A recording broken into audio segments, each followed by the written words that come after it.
Lo que estoy intentando decir es que algunos de ustedes quienes tuvieron la oportunidad de crecer en una iglesia cristiana, muy seguramente crecieron con un modelo de hacer iglesia. Y debemos de hacer una distinción entre lo que es ser iglesia y lo que es hacer iglesia. Es verdad que en el momento en el que nuestro Señor obra salvación en nosotros y nos hace nuevas criaturas, somos nacidos de nuevo, invisiblemente, pero muy visible a los ojos de nuestro Señor, somos unidos a su cuerpo, el cuerpo universal de Cristo Jesús. Estamos unidos a Cristo, quien es la cabeza, y formamos parte de la gran familia de Dios. Tenemos hermanos en Rusia, en China, en Corea del Norte, Corea del Sur, en todas partes del mundo. Sin embargo, mis hermanos, nuestro Señor no nos deja que andemos huérfanos, como si no tuviéramos una familia local, solos, o que andemos de una congregación a otra. Esto es importante de no olvidarlo, porque cuando uno crece en una iglesia cristiana, crece con el molde, con el diseño, sin cuestionar si es verdad lo que me están enseñando, si es verdad la forma de gobierno. Quizá uno no se pregunta eso, pero comienzan a haber ciertas discusiones respecto al liderazgo quizá. ¿Quién lo puso de pastor? ¿Por qué llegó a ser pastor? Hay gente que recibe un pastor de lejos, una iglesia madre o matriz, como le llaman hoy en día, envía un pastor, o la iglesia tiene que escoger a su pastor, y cómo nos vamos a organizar como iglesia, quién va a ser el ministerio qué, quién va a ser el otro ministerio acullá. Hay problemas, en muchas iglesias, o en todas básicamente, hay problemas respecto al gobierno de la iglesia y al liderazgo de la iglesia. Y entonces uno comienza a cuestionarse, bueno, ¿qué Dios no tiene nada que decir al respecto? O la solución más rápida es lo que le llaman el fenómeno de la puerta de atrás. Me voy de la iglesia y mejor me busco otra iglesia donde sí hagan las cosas como a mí me guste, donde todos se lleven mejor como hermanos, que el pastor sea más como yo quisiera que sea, no tanto como a veces es. ¿A qué se debe de parecer un pastor? ¿A un padre de familia? ¿A un soldado? ¿A un general? ¿A un capitán? ¿Cuál es la función del pastor? ¿Llevarnos a la guerra? ¿Llevarnos a ganar almas? ¿Enseñarnos? Hay muchas preguntas, mis hermanos, de por medio, y me siento muy temeroso, agradecido con la oportunidad de poder comenzar con esta serie de enseñanzas.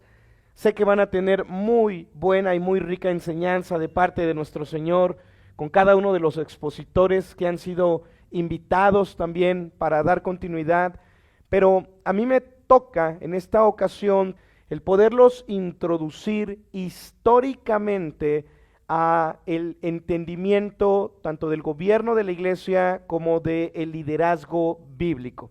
No voy a profundizar en los pasajes, habrán muy buenos expositores profundizando en pasajes de liderazgo y de la iglesia, pero lo que voy a hacer es intentar poner en sus mentes y en sus corazones la necesidad que todos tenemos de tener un entendimiento claro respecto al orden y gobierno de la iglesia, porque esto es responsabilidad de todos nosotros.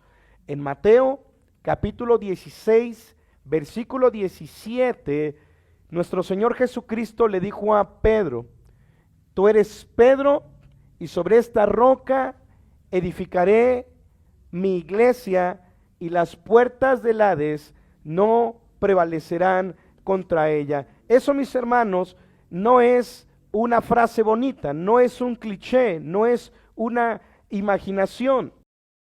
Versículo 18, perdón, es Mateo 16, 18. Entonces, nuestro Señor Jesucristo ha dicho que Él tiene una iglesia y que las puertas del Hades no prevalecerán contra su iglesia.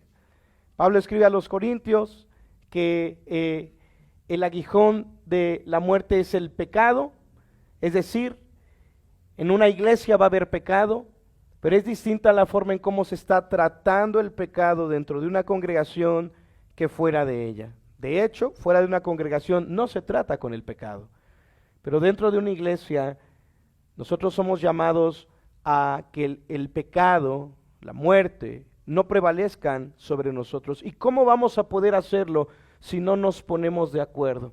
Si no entendemos nuestro lugar en la iglesia de Cristo, las funciones que Dios nos ha dado, no todos somos iguales en las mismas funciones, empezando por la distinción del rol del varón, el rol de la mujer. Aquellos que son varones también, algunos de ellos ya son esposos, y algunos de ellos son padres, y algunos son hombres, esposos y padres, y tienen una función que llevar a cabo. Algunas de mis hermanas son mujeres, pero algunas son esposas, pero también son madres, y en ese orden lo estoy diciendo, porque antes de ser madre eres esposa, y antes de ser padre eres esposo. Con quienes eres unido a una sola carne es con tu cónyuge, no con tus hijos. Todo tiene un orden, mis queridos hermanos. Todo tiene un orden debajo de este cielo, y todo tiene su tiempo.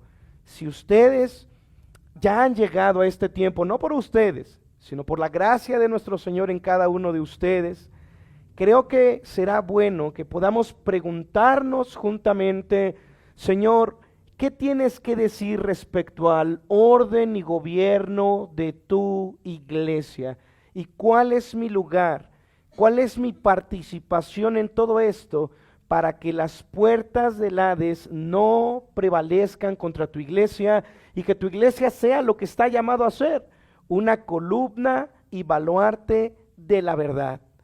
Esto es algo hermoso, pero no es el trabajo de un solo hombre, sino que es el trabajo de un grupo de personas llamadas la iglesia, el cuerpo de nuestro Señor Jesucristo. Mi primer tema entonces es una breve reseña bíblica respecto al liderazgo. Ese es el título, o al menos no es un gran título, sé que es un título un poco histórico, así que mis hermanos, vamos a intentar mirar qué dicen las escrituras al respecto de todo esto. Les pediré que por favor me acompañen en oración, que nuestro buen Señor hable a nuestras vidas. Padre, tú conoces a tus ovejas y tus ovejas te siguen. Tú las llamas a cada una de ellas por su nombre. Señor, tienes cuidado de sus corazones y estás pronto para darles el alimento al tiempo adecuado. Señor, oro porque me ayudes a poder ser ese instrumento a través del cual puedas hablarles, alimentarles, capacitarles, animarles, fortalecerles, para que ellos perseveren en tu gracia, en la fe, sean empoderados por el poder de tu Espíritu Santo, y no con las armas carnales que el mundo tiene, sino con estas armas espirituales, puedan ser fortalecidos para hacer la obra que les has encomendado hacer. Padre, si no hacemos tu voluntad, ¿de qué nos sirve la vida? Si no buscamos crecer en el conocimiento del Hijo de Dios, ¿para qué estamos usando nuestros pensamientos? Pero todo tiene su tiempo, y hoy es tiempo de alabarte y de darte las gracias y pedirte que nos auxilies en esta necesidad que hoy sabemos que estás supliendo. Señor, gracias por tu cuidado y tu cariño. En nombre de Cristo te damos las gracias. Amén. Así que, bueno, va a ser una breve, muy breve reseña bíblica al respecto. Y sin más, les pediría que pensemos respecto al liderazgo. Alguien que es un líder es alguien que está a cargo, alguien que toma iniciativas, alguien que dirige, y los diccionarios tienen varios significados. Pero cuando nosotros miramos los sinónimos respecto al liderazgo dentro de una iglesia, encontramos a alguien que gobierna dentro de la iglesia. Vivimos en una época de relativismo y de hiperindividualismo, donde se nos enseña a no rendirle cuentas a nadie y a vivir nuestra vida lo más individualmente posible.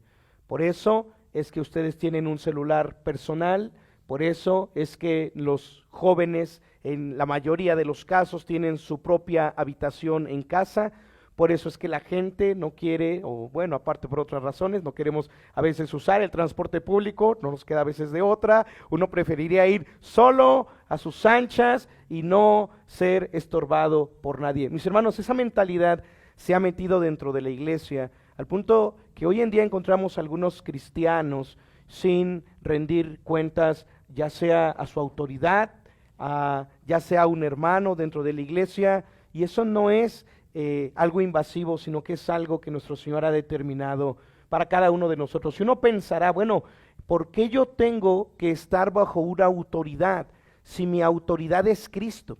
Mucha gente usa ese cliché para decir, yo le rindo cuentas a Jesucristo y a nadie más. No tengo por qué comprometerme, dicen algunos, con una iglesia local. No tengo por qué obedecer a un hombre, si es un hombre es igual de pecador que yo, y cosas muy semejantes. Pero, ¿y qué, mis hermanos, si nuestro Señor desde siempre, en todas las Escrituras, nos ha mostrado la forma en la que Él tiene cuidado de toda su creación, incluyendo a su iglesia? Yo les pediría que pensemos en el momento de la creación. En el primer día de la creación, Dios dijo, sea la luz, y fue la luz. En el segundo día, nuestro Señor separó la expansión de arriba de la expansión de abajo.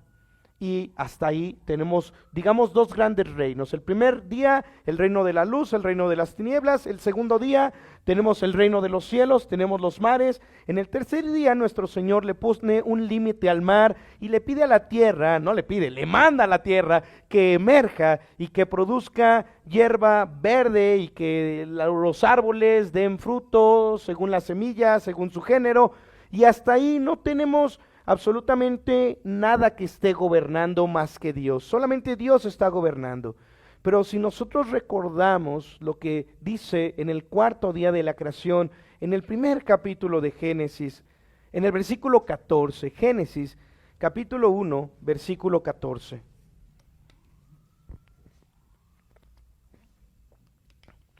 Dijo luego Dios, haya lumbreras en la expansión de los cielos, para separar el día de la noche, y sirvan de señales para las estaciones, para días y años, y sean por lumbreras en la expansión de los cielos para alumbrar sobre la tierra. Y fue así. E hizo Dios dos grandes lumbreras, la lumbrera mayor para que señorease en el día, y la lumbrera menor para que señorease en la noche. Hizo también las estrellas. Detengámonos a meditar, y no por mucho tiempo. Puso la lumbrera mayor, y por primera vez en todas las Escrituras se nos da la primera referencia a alguien que está gobernando sobre otro. Señorear.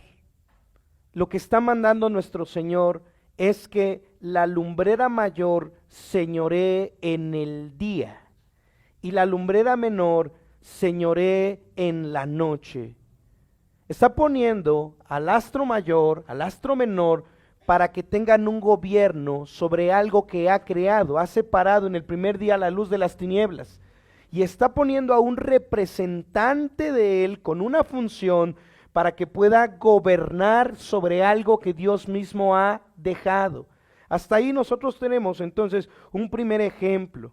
Después de esto tenemos en Génesis 1, capítulo 1, verso 26. Entonces dijo Dios, hagamos al hombre a nuestra imagen, conforme a nuestra semejanza, y señoree en los peces del mar, en las aves de los cielos, en las bestias, y en toda la tierra, y en todo animal que se arrastra sobre la tierra. Por segunda ocasión, nuestro Señor está creando a alguien y le está facultando para que señoree, para que tenga dominio, para que gobierne a otro aspecto de la creación que él ha hecho. En este caso pone a Adán para señorear a los peces, las aves y las bestias, los animales domésticos, dice la Escritura. Así que el hombre fue llamado para poder gobernar la creación, cuidar de ella, no enseñorearse en un mal sentido, pero sí cuidar de la creación. Era su trabajo. En el verso 28 nuevamente, y los bendijo Dios y les dijo, fructificad y multiplicaos, llenad la tierra y sojuzgadla y señoread en los peces del mar, en las aves de los cielos y en todas las bestias que se mueven sobre la tierra. El mandamiento se confirma. No es el hombre el que se está poniendo a sí mismo a gobernar, sino que es Dios quien está poniendo al hombre a gobernar. Cuando nosotros seguimos leyendo las Escrituras, vemos cómo Adán y Eva son expulsados del paraíso, pero ahora su gobierno es cedido o usurpado por otro ser llamado Satanás. Y nos damos cuenta que Satanás ahora es el rey, amo y señor por encima de Adán y de Eva. Ahora fuimos vendidos al pecado, somos esclavizados. Cuando nuestro Señor Jesucristo estuvo en la tierra, Satanás tienta a nuestro Señor diciendo que si postrado lo adorare, le concedería todos los reinos de este mundo porque a él le habían sido dados y a quien él quería los iba a dar, los iba a repartir. Así que de antemano, por lo que las Escrituras enseñan, hablando del reino de Satanás, el reino de las tinieblas, el imperio de la muerte y el reino de los cielos, el reino de luz, el reino de Dios que se ha acercado, encontramos que hay dos reinos en esta tierra. Así que uno está gobernado por Satanás, quien nuestro Señor Jesucristo dijo que él por el dedo de Dios echaba fuera a los demonios y que por lo tanto era evidencia de que el reino de los cielos se había acercado. Nos damos cuenta que entonces el ser humano fue vendido y fue esclavizado y ahora alguien está gobernando por encima del ser humano, señoreando al ser humano, teniendo esclavizado al ser humano. Esta cuestión del gobierno, ¿ya se dieron cuenta? Dios tiene una forma de gobierno, Dios toma su creación y para cuidar de su creación Él podría hacerlo directamente y sin embargo pone un sol, pone una luna, pone al ser humano. Es el diseño de Dios, el poder cuidar de su creación por medio de otros a quienes Él está facultando y capacitando para poder cuidar de ello. Sin embargo, por el otro lado hay otro tipo de gobierno en donde alguien se coloca, en donde alguien está usurpando una función. Cuando vemos a los hijos de Adán y de Eva, Caín y Abel, y seguimos el linaje, no me puedo detener ya en los textos, el primero de ellos que se enseñorea sobre otros fue Nimrod, quien fue alguien atrevido, alguien valiente, pero es el primero que comienza a someter a otro ser humano para enseñorearse de él. Y es el primero que se adjudica a un reinado y comienza a hacer los famosos clanes de la antigüedad y comienza a someter a otros y comienza a regir la ley del más fuerte, del tirano. ¿Se dan cuenta? El gobierno no es malo, pero la naturaleza del ser humano los lleva ahora a gobernar equivocadamente a otros. Fue lo que Dios le dijo a Adán y a Eva el día que fueron expulsados y se lo dijo a la mujer: tu deseo será para con tu marido, pero él se enseñoreará de ti. Él debe de cuidarte. Él va a tener como este liderazgo sobre tu vida. Él va a dirigir tu vida. Él va a cuidar de ti. A menos de que alguien piense que sea diferente ese señorío. Pero a partir de entonces debemos de entender que el gobierno es malo y que hay dos formas de ser gobernado. Por un lado, es la forma en la que Dios ha establecido su gobierno. Y en segundo lugar, es la forma en cómo otros han, por naturaleza, intentado establecer sus propios gobiernos o sus propios dominios. Si seguimos avanzando en las hojas de las Escrituras, nos encontraremos con la historia de Abraham. Y Abraham fue por nuestro Señor puesto. Sin embargo, Abraham va a ser bendecido por Dios. Y en una ocasión, Dios va a destruir Sodoma y Gomorra. Pero él dice para sí mismo: yo sé que Abraham mandará a su descendencia. Abraham mandará a su descendencia. Y aquí comenzamos con una forma de gobierno en las Escrituras conocido como el patriarcado, algo que se conoció como el estado patriarcal en la época de los patriarcas, Abraham, Isaac, Jacob, que fueron cabezas de familia. Mientras el mundo estaba teniendo sus reyes, Dios no tenía ese diseño para su pueblo. Llama a Abraham y no lo pone como un rey, que es algo maravilloso. En la época de Abraham, cuando dice no es mi esposa acerca de Sara, sino es mi hermana, Faraón ya existía y era una forma distinta de gobierno. Abimelech ya existía y era un rey. Pero Dios para su pueblo no tenía esa disposición de levantar un rey, sino que levanta un padre de familia para cuidar a su descendencia. Es un patriarca, el padre Abraham, el padre Isaac, el padre Jacob, y finalmente tenemos a los 12 patriarcas, que son cabezas de familia y que tienen que cuidar de sus familias. No se están enseñoreando, ¿verdad? Dios no levanta una forma de gobierno, de señorío y de opresión, sino que cuida de su familia como si fuera su propia familia. Hasta que el pueblo de Israel se multiplica, llegan a Egipto y entonces son sometidos, oprimidos por el gobierno de Faraón, son liberados milagrosamente. Y cuando Dios saca al pueblo de Israel de la esclavitud en Egipto, no les da un rey, sino que les da una ley. Y usa un hombre llamado Moisés para retransmitirles esa ley. Moisés no es un rey tampoco, no es un opresor, pero Moisés es alguien que está cuidando del pueblo de Dios. Es un profeta, el profeta de Dios, quien está cuidando del pueblo de Dios. Quisiera que me acompañaran, por favor, al libro de Números, Números capítulo 14. ¿Qué es lo que está sucediendo? Se rebelan contra Moisés, versículo 2, voy a Números 14, 2. Y se quejaron contra Moisés y contra Aarón todos los hijos de Israel, y les dijo toda la multitud: ojalá muriéramos en la tierra de Egipto o en este desierto, ojalá muriéramos. ¿Y por qué nos trae Jehová a esta tierra para caer espada y que nuestras mujeres y nuestros niños sean por presa? ¿No nos sería mejor volvernos a Egipto? Verso 4. Y decían el uno al otro: designemos un capitán y volvámonos a Egipto. ¿Era Moisés un rey? No. ¿Qué era Moisés? Moisés fungía como una cabeza, como un capitán, alguien que estaba dirigiéndolo solamente, pero no se hacía lo que él quería. Siempre las palabras de Moisés fueron: así dice el Señor. Y cuando el pueblo de Israel, que no fue la única ocasión, cuando el pueblo de Israel se quiso rebelar contra Moisés, Moisés decía: pero es que solo les estoy diciendo lo que Dios dice. Si ustedes van en contra de mí, están yendo en contra del Señor. Yo iré e intercederé, pero estoy seguro que es Dios el que nos está dirigiendo.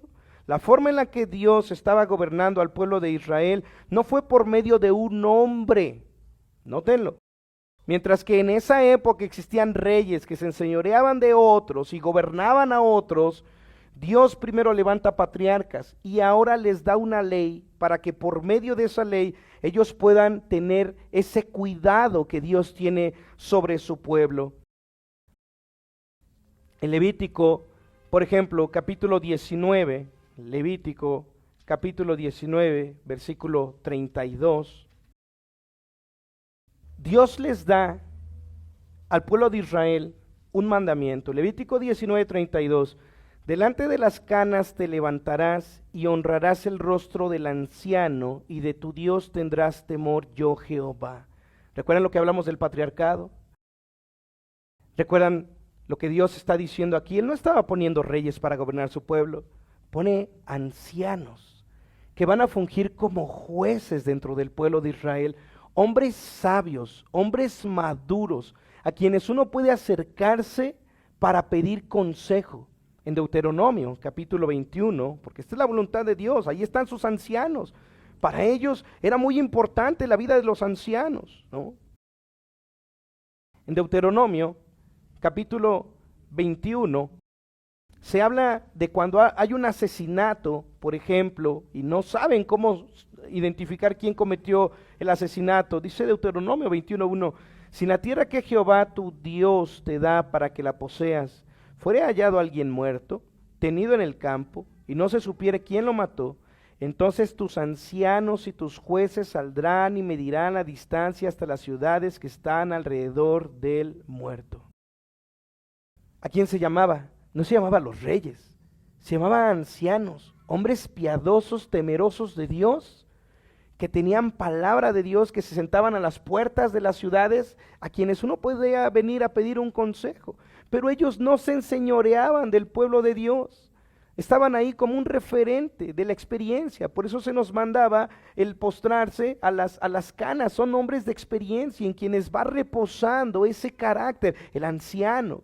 y los jueces. Así que cuando Dios saca al pueblo de Israel de la esclavitud en Egipto y él pone ese cuidado sobre su pueblo, pone a Moisés como un capitán, como una cabeza, un representante, un padre de una gran familia, pero también se manda a establecer ancianos. Y es cuando se convoca a algunos para que tengan el mismo espíritu que estaba en Moisés, pero que ahora repose sobre los otros. Y es cuando Moisés dice, ojalá todos tuvieran este espíritu que yo tengo, para que ustedes también pudieran hacer juicio y justicia, pudieran juzgar con rectitud.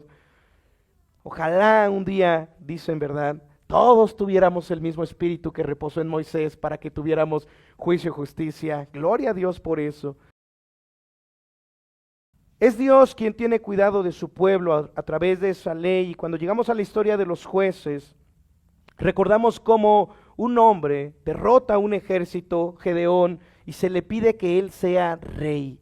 Pero Gedeón responde de una forma impresionante. En Jueces capítulo 8, Jueces capítulo 8, versículo 23. Mas Gedeón respondió, no seré señor sobre vosotros, ni mi hijo os señoreará, Jehová señoreará sobre vosotros. ¿Qué quería el pueblo? Quería que alguien los gobernara, pero no entendían que estaban viviendo en algo que se conoce como una teocracia. No democracia, donde aparentemente el pueblo vota, el pueblo elige y se hace lo que el pueblo diga. Eso no. Esto es una teocracia. Dios nunca le pidió opinión al pueblo, nunca hizo votación. Él gobierna sus cosas sin preguntarle a nadie. No hay nadie que pueda preguntarle al Señor, ¿por qué haces de esta o de aquella manera? Desde el día en el que Él creó todas las cosas y Él quiso poner a a gobernar el cielo y a aquella luna a gobernar sobre la noche, es Dios cuidando de su creación desde el momento en el que Él toma a Abraham y promete que habrá una gran descendencia como las estrellas del cielo, la arena del mar. Él va a formar su pueblo, a su linaje, y Él va a poner la forma de gobierno que Él quiere. Cuando saca al pueblo de Israel, Dios no pone un rey, sigue teniendo cuidado. Entonces, algo sabio que dijo Gedeón fue, yo no voy a gobernarlos, porque el Señor es el que está gobernando por medio de su ley, esta teocracia. Pero sabemos la historia, el último de los jueces fue Samuel.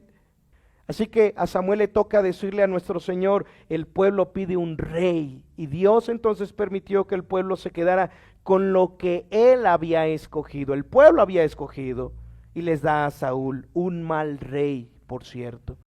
Pero Dios levanta a alguien conforme a su corazón que pueda reinar sobre el pueblo, su pueblo, en el momento adecuado. Y entonces coloca a David. Y del linaje de David va a venir aquel que Dios ha prometido para que pueda ser gobernado. Pero aún mientras hubieron reyes, también hubieron ancianos. Y desde toda la época, Dios utilizó a los ancianos para poder estar presentes en toda la necesidad del juicio, o cuando se tuviera que emitir algún juicio. Cuando nosotros miramos al pueblo de Israel, sabemos que ellos pecan contra Dios, son expulsados de la tierra prometida, y ese linaje de reyes no es que se pierda, pero ahora ya no tienen las mismas facultades de reinar libremente, entre comillas, sobre el pueblo de Israel. Por eso es que sabemos que José, el papá de nuestro Señor Jesucristo, viene directamente del linaje de David. Pero cuando Cristo viene a la tierra, José es un carpintero. José no tiene un reinado, no tiene una autoridad sobre nadie más. Lo único que le queda es el linaje. Lo único que le queda es el linaje.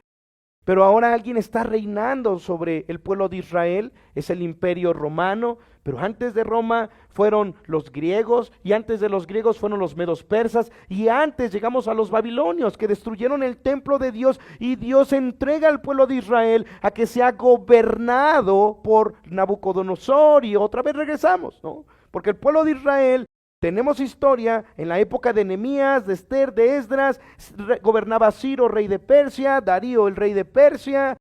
Sabemos de antemano que Dios entrega a su pueblo para que ahora sea gobernado por otros que no temen a Dios y van a tener que someterse al gobierno. Pero otra vez, es Dios quien está teniendo cuidado de su pueblo y les está dando lo que Él, según el tiempo, considera que es lo que el pueblo necesita para que pueda ser gobernado. Cuando viene nuestro Señor Jesucristo, el pueblo de Israel entendemos que no es judío todo el que lo es exteriormente, sino el que lo es interiormente, el que ha sido circuncidado del corazón. Así que nuestro Señor les dice a los mismos fariseos, si ustedes fueran hijos de Abraham, las obras de Abraham que Abraham hizo, ustedes harían. Pero les dice a los fariseos, ustedes son de su padre el diablo. Pero hay algunas personas que se están sometiendo a un nuevo gobierno que no es muy evidente para la gente, porque Nicodemo viene a buscar a nuestro Señor Jesucristo de noche y le dice, Señor, sabemos que has venido de Dios como maestro. Cristo le dice a Nicodemo, si no nacieres de nuevo, no puedes ver el reino de Dios y no puedes entrar al reino de Dios. Cristo estuvo proclamando un reino, algo que era invisible e imperceptible a las personas, pero un reino, porque hay un rey presente y hay un gobierno. Por eso sube al monte nuestro Señor Jesucristo a predicar el sermón del monte. Bienaventurados los pobres en espíritu, bienaventurados los que lloran, pero dice, bienaventurados los mansos, porque ellos recibirán la tierra por heredad. Bienaventurados los pobres en espíritu, porque de ellos es el reino de los cielos. Así que ahora hay ese gobierno, el gobierno de Cristo. No es sobre personas guerreras como en el Antiguo Testamento, que fueron guiados por David para conquistar y pelear. Ahora lo que estamos entendiendo acerca de la voluntad y el gobierno de Dios es que Él tiene un reino que se compone de gente pobre en espíritu, gente que se lamenta de sus pecados, gente que es mansa. No guerreros como en el Antiguo Testamento que iban a conquistar una tierra y a quienes Dios les dio un rey para que lograran conquistar la tierra. Cristo muere sepultado y resucita al tercer día. Está por cerca de 50 días aproximadamente entre sus discípulos y asciende al cielo. Se va y deja a sus discípulos. Los discípulos, uno de ellos traicionó a nuestro Señor, él se ahorcó, cayó, se le reventaron las entrañas, pero de esos 11 originales que quedaron, 10 de ellos murieron martirizados. Entonces nos damos cuenta que toda esa gente que había nacido de nuevo y que forma parte del reino de los cielos, ahora también va a ser gobernada. Pero encontramos que Pablo, en sus viajes misioneros, en Hechos capítulo 14, establece o constituye ancianos en cada iglesia, y las iglesias se componen de gente nacida de nuevo. Finalmente, mis hermanos, nosotros no solo debemos de pensar en esas formas de gobierno en la que Dios había estado. En el Nuevo Testamento encontramos, por ejemplo, en Romanos 13, que nos sometamos a las autoridades civiles. A los hijos se les vuelve a repetir en la carta a los Efesios, Colosenses, que honren a su padre y a su madre, es decir, que se sometan. A la mujer se le vuelve a recordar, tú tienes una cabeza, sométete. Por donde quiera que lo miremos, mis hermanos, la victoria de Cristo tiene que ver con la consumación de su gobierno. En todas las escrituras encontramos el diseño de Dios para el gobierno, pero encontramos un gobierno espurio, un gobierno que ha usurpado, un gobierno que no es el modelo de Dios, y por el otro lado encontramos un gobierno a la manera de Dios, en cada tiempo y en cada circunstancia. Cuando nosotros pensamos entonces en la iglesia, nosotros que constituimos la iglesia y que somos nacidos de nuevo, preguntémonos si nosotros estamos siendo parte de un éxodo, como Dios puso a un Moisés para guiar al pueblo de Israel a través del desierto. Nosotros, como la iglesia de Cristo, estamos en un éxodo. Bueno, pues Juan el Bautista miró a Jesucristo y dijo, he aquí el Cordero de Dios que quita el pecado del mundo. Y Pablo escribió en la primera carta a los Corintios, en el capítulo 5, que nosotros deberíamos de celebrar con panes sin levadura, porque nuestra Pascua, que es Cristo, ya fue sacrificada. ¿Saben qué detonó el Éxodo? Éxodo 12, la Pascua. Tenían que comer, listos para salir. Así que Cristo es nuestra Pascua, que ya fue sacrificada, y ustedes y yo estamos verdaderamente en un éxodo.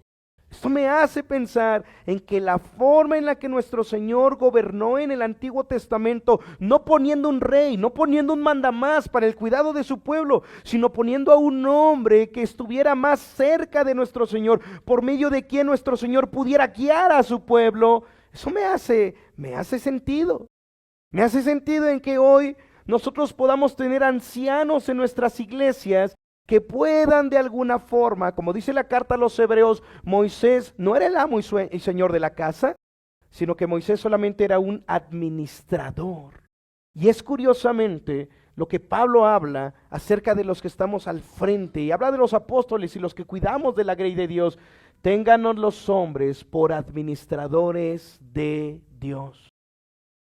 ¿Qué es un anciano, un pastor, un obispo, que son títulos intercambiables acerca de quienes Dios pone para cuidar de su rebaño? Somos administradores.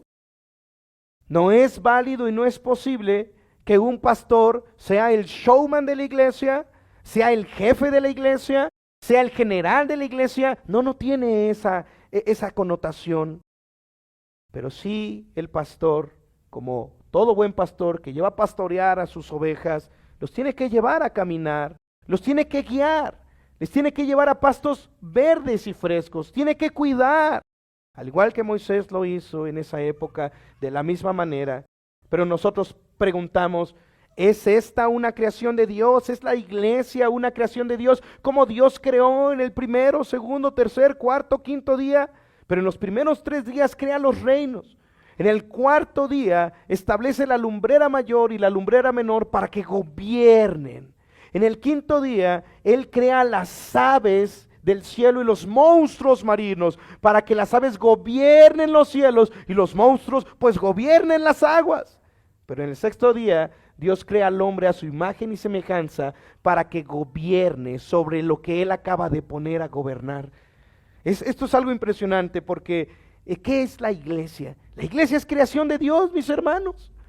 Él la ha comprado y la ha formado como resultado de haberla comprado a precio de sangre. Por lo tanto, ¿va a estar la iglesia como en la época de los jueces, que no había rey en Israel y cada quien hacía lo que bien le parecía? Yo no creo eso.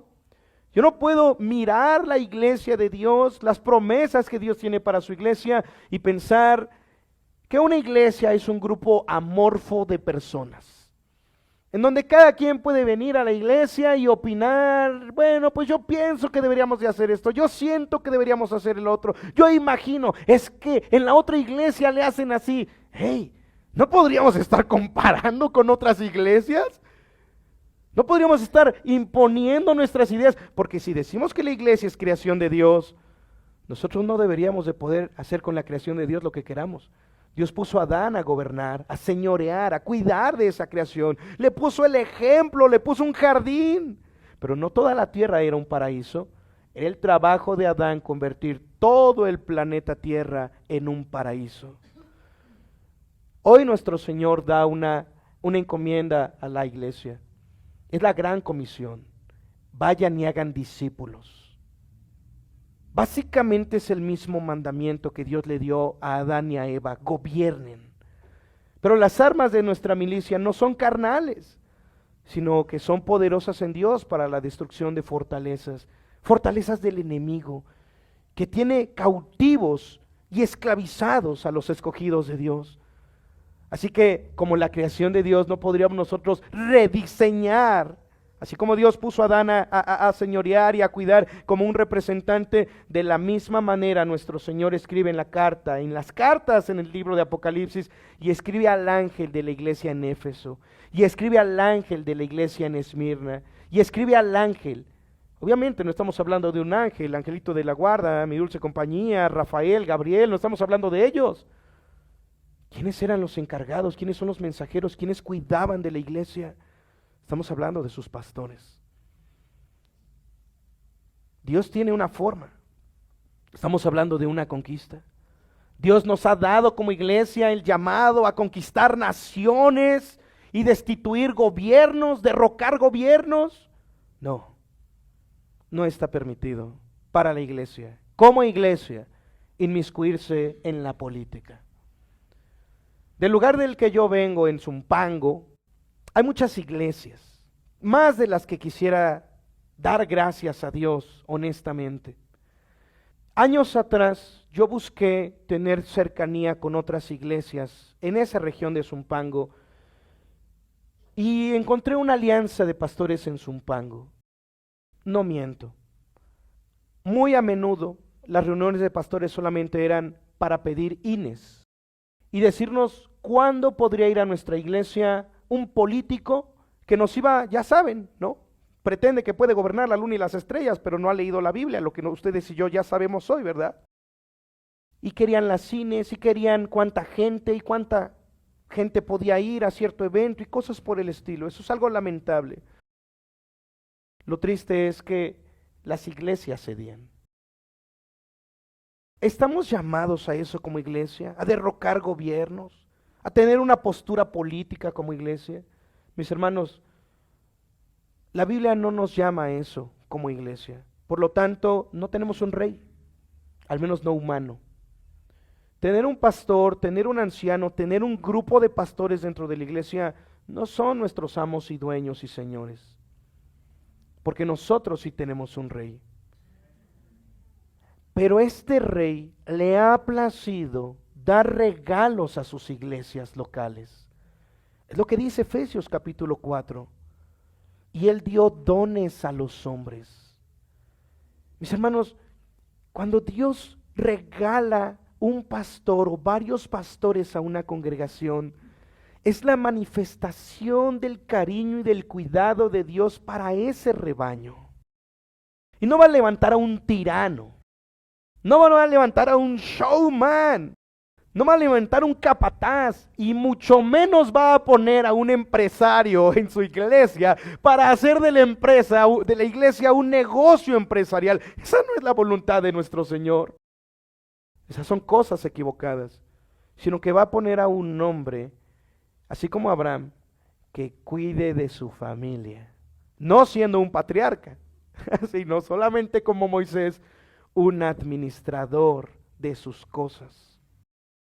Así como Moisés intercedía por el pueblo, va a levantar a un hombre que ore por ustedes y les ame en oración. Y les ame y se esfuerce en cuidar de sus vidas para que ustedes crezcan en semejanza de Cristo. Un hombre que se esfuerce en oración, pero que además pueda hablarles la verdad de Dios, no golpeándolos, porque no es un capataz, no amenazándolos, sino argumentando la palabra y persuadiendo sus corazones. Y como el apóstol Pablo escribe las cartas, los llevo en mi corazón y en las prisiones, oro por ustedes, pidiéndole a Dios que les dé espíritu de sabiduría y revelación en el conocimiento de Él. Crezcan. Un hombre que va a tomar las escrituras para que sea tomado por las escrituras y pueda predicarles la palabra de Dios, persuadiéndoles con la palabra de Dios, suplicando en nombre de Dios. Mis queridos hermanos, la época en la que hoy vivimos, en donde todo mundo quiere hacer lo que quiera, la anarquía, el rechazo contra el autoritarismo, ese pensamiento se ha metido dentro de las iglesias de tal manera que las personas ven mal o ven con recelo a los pastores que Dios ha dado a la iglesia. Pero es Dios teniendo cuidado de su pueblo, de su creación. El trabajo que tenemos entonces que hacer cada uno de nosotros es tener discernimiento, mis hermanos. Tener discernimiento sobre a quién nos está dando nuestro Señor para cuidar de nuestras almas. En este éxodo, ¿quién va a poder pastorearnos? Y obviamente llega el momento en el que un pastor pues, se va a morir. Una iglesia debe de permanecer por generaciones, debe de multiplicarse. Pero saber que caminamos juntos en todo esto. Entonces, quisiera terminar con 4 meditaciones de lo que acabo de mencionar. En primer lugar, respecto al gobierno. ¿Tiene la Biblia que decir algo respecto al gobierno? Yo creo que es un sí contundente. El problema no es que una iglesia no tenga gobierno. Hay un grupo de personas dentro de las comunidades cristianas que para que todos se amen y todos sean iguales en su forma de gobierno, dicen no tengamos pastor. Que el próximo domingo predique un hermano y el siguiente domingo otro hermano. Ellos se hacen conocer como hermanos libres, libres de ataduras. Aquí todos somos iguales. Aquí no tenemos por qué rendirle cuentas a un hombre. Aquí todos tenemos los mismos derechos y la misma responsabilidad. La pregunta es, ¿por qué rechazar una forma de gobierno? Ustedes conocerán en algunas ocasiones a cristianos que digan, es que, ¿por qué tenemos que someternos? Si todos somos iguales en Cristo, tenemos que amarnos más bien. Sí, pero ¿quién va a velar por tu alma? ¿Quién ora por ti? ¿Quién piensa en ti al momento en el que está orando, preparando la enseñanza? ¿Quién va a rendir cuentas por tu alma? ¿A quién te vas a someter en rendición de cuentas? Unas cuentas voluntarias en cariño y amor. ¿Por qué te vas a perder de esa bendición si Dios lo ha diseñado? Debemos de entender entonces, a la luz de lo que he mencionado, que el problema no es un gobierno, sino es el tipo de gobierno. Y desde el principio hubieron dos formas de gobierno. Una que es la manera de nuestro Señor, y otra que son gobiernos espurios y usurpadores, donde el hombre toma su lugar y se enseñorea. Quizá muchos de nosotros hemos escuchado de historias de terror en iglesias donde un hombre se enojó en una iglesia, se fue a otra iglesia, puso su iglesia y al rato en esa iglesia se repite la misma historia y hay gente hablando mal del líder y me suena mucho a lo que encontramos en las escrituras. Muchas veces personas han entrado al pastorado sin haber sido llamados por Dios. Y lo que van a traer a su congregación no va a ser bendición, sino va a ser dolor. Por eso es que cualquier persona que entre al ministerio pastoral debe de tener al menos una gran seguridad de que nuestro Señor le ha llamado y le ha puesto. Porque le va a facultar, además, para poder pastorear a la grey de nuestro Señor. Esa es mi primera meditación. ¿Gobierno? Sí, sí lo hay. El problema no es el gobierno, sino la forma de gobierno. Y ya vimos por las Escrituras que Dios siempre tiene cuidado de su pueblo, en cada época. Pero en segundo lugar, debemos entender que ese gobierno no es igual en todas las cosas, porque Dios levantó y sigue estableciendo un liderazgo familiar. Al hablar de los patriarcas, Abraham y su familia, Isaac, Jacob y su familia, una gran familia. Hoy seguimos teniendo familias, de tal manera que hay un padre de familia siendo cabeza en cada familia que tiene al padre de familia. Pero además de esto, interactúa no solamente el gobierno del padre de familia con su familia, con otro gobierno que Dios ha establecido para nuestra época. Romanos 13, sométase a la autoridad civil, porque Dios ha puesto esa autoridad civil. Así que ustedes y yo como cristianos en esta época que Dios ha establecido su iglesia y que está peregrinando a la ciudad celestial, Dios mismo ha permitido no solamente que haya gobierno en la familia, sino que también haya gobierno civil. Pero además ha establecido y ha instituido un gobierno para su iglesia, que es el de la pluralidad de pastores, que hayan varios pastores cuidando de su congregación. Una iglesia debería de orar y trabajar para que nuestro Señor les conceda varios pastores, no solo uno. Lo sano es que hayan varios pastores y que los jóvenes que están creciendo y están madurando y que lleguen a servir maduramente en el pensamiento, en la obra de nuestro Señor. No lo sabemos. ¿Quién va a ser el siguiente pastor? Yo lo pienso. Me subo a un taxi y yo no sé si el hombre que está manejando el taxi, el Señor lo va a salvar, le va a cambiar el corazón de tal manera que uno de estos días va a ser mi pastor. No lo sé, el Señor no tiene límites.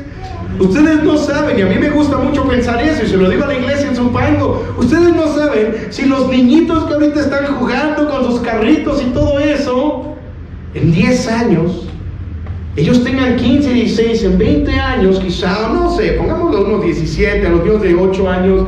Tú no sabes si en unos 17 años, ese niño al que tú no le querías servir más comida porque ya se formó 2 veces, uno de estos días lo vas a ver creciendo y madurando en la fe. Y vas a terminar dando testimonio de que es tu pastor. Y tú, como una mujer anciana, como un hombre anciano de 60 años, vas a llamarle pastor a ese joven que ama a Cristo y que Dios está dándote para el cuidado de tu alma. Es algo tan maravilloso pensar eso. A Dios nuestro Señor le ha placido hoy darnos al menos 3 diferentes tipos de autoridades. a mi presidente, mis gobernantes, mi presidente municipal, mi presidente estatal, etcétera. Son gobernantes civiles por quienes estoy llamado a orar. Pero también en casa, pero también en la iglesia. Yo tengo que aprender a conocer cómo Dios me ama y me ha dejado esas 3 diferentes autoridades para mi vida. Esa es mi segunda meditación. Entender que Dios siempre ha tenido una forma de gobierno y en esta época le ha placido que yo sea cuidado. Si es en familia, si ustedes no son el padre de familia, ustedes tienen que ser cuidados. Dios les ha dejado un padre, un esposo. Pero si son los padres de familia, ustedes tienen una responsabilidad delante de Dios. Por eso es tan importante su crecimiento en una iglesia local. ¿Con qué otros hombres van a crecer y van a madurar? ¿A quién vas a rendir cuentas a Dios? Por eso es el pastor o los pastores y la sociedad. Es la forma en la que Dios le ha placido cuidar de mi vida en esta época. Pero en tercer lugar, entender el tipo de gobierno que Dios tiene en el ámbito, vamos a llamarle espiritual, aunque todo está conectado, no es de separarse, solo es para que podamos entenderlo. Nuestro Señor tiene un tipo de gobierno para mí, y por eso mencioné, ¿estamos en un éxodo? Sí, ya nos dejó un ejemplo de cómo se gobierna un pueblo que está en un éxodo. Estamos en la creación de Dios, por supuesto, ya Dios ha destinado la forma, nos ha dado ejemplo, pero mencionaba, ¿estamos llamados a conquistar y a derrocar gobiernos? No. Por lo tanto, yo no podría tener a nadie como mi ideal rey, esperando a que me diga, ve y haz esto. Yo le digo a la iglesia en Zumpango, mis hermanos, yo como pastor no voy a estarles diciendo qué tienen que hacer, porque soy en la época de los reyes, ¿verdad? Y yo no soy su rey. Si ustedes aman a Cristo, ustedes y yo estamos caminando juntos a la ciudad celestial. ¿Cuántos pastores son mandamases? Conozco iglesias que tienen miedo a sus pastores y que solamente están esperando el momento en el que el pastor explote para que todos se pongan a barrer, a hacer algo en la iglesia. Qué terrible es vivir así en una congregación, donde lo que diga el pastor, eso se hace. Y nadie más puede hablar y nadie más puede opinar. Eso no es el modelo de la época, el tipo de gobierno que Dios tiene para su iglesia en esta época. No son nuestros reyes los pastores, son siervos, y Cristo lo dijo así. Los gobernantes se enseñorean de sus pueblos, pero entre vosotros no debe de ser así, sino el que quiera ser el mayor entre vosotros debe hacerse como el menor, como el que sirve. ¿Cómo podremos identificar a uno de nuestros futuros pastores en una iglesia? Yo lo sé, es una persona que es servicial, no busca un reflector, no busca ser aplaudido. Lo van a ver comenzándose a acercar a las personas, preguntando, ¿cómo estás? Lo van a ver sirviendo, procurando suplir alguna necesidad, porque es como un padre de familia. El padre de familia, cuando le tienen que decir, le faltan zapatos al niño, o ya no tenemos comida en el refri, pues yo creo que ese padre de familia no está haciendo bien su trabajo, ¿verdad? Se supone que los padres de familia llevamos las cuentas, sabemos qué nos falta, sabemos en qué año va nuestro hijo, ¿no? Sabemos cómo se llaman nuestros hijos, ¿no? Sabemos qué es lo que sigue en nuestra familia. Amén. Somos administradores de las cosas de nuestro Señor. Amén. De la misma manera, quizá un futuro pastor va a conocer el nombre de las personas de la iglesia. Vamos a verlos sirviendo, cuidando, valorando, pero no lo vamos a ver como rey. A mí solamente déjenme predicar y todo lo demás háganlo ustedes. No va a ser jamás de esa manera, ¿verdad? Porque el único que es digno de todo nuestro amor y toda nuestra devoción es Cristo Jesús. Amén. Y por lo tanto, el pastor no va a fungir como ese capataz y ese mandamás, sino que Cristo dijo, el que me ama, mi palabra guardará. El que me ama, guarda mis mandamientos. Ese guardar los pone por obra. Entonces sí, el pastor va a cuidar de las recién paridas, va a cuidar de los pequeñines en la fe, pero va a animar a que crezcan y maduren y se esfuercen en la gracia de nuestro Señor. Va a tener cuidado con los corderos, pero va a caminar un poco más a prisa con las ovejas, más grandecitas. Ya le están saliendo cuernos a algunos. Ya, usa tus cuernitos para lo que es. No te vas a volver un carnero. Va a tener un cuidado del rebaño de esa manera. Es tiempo de caminar, iglesia.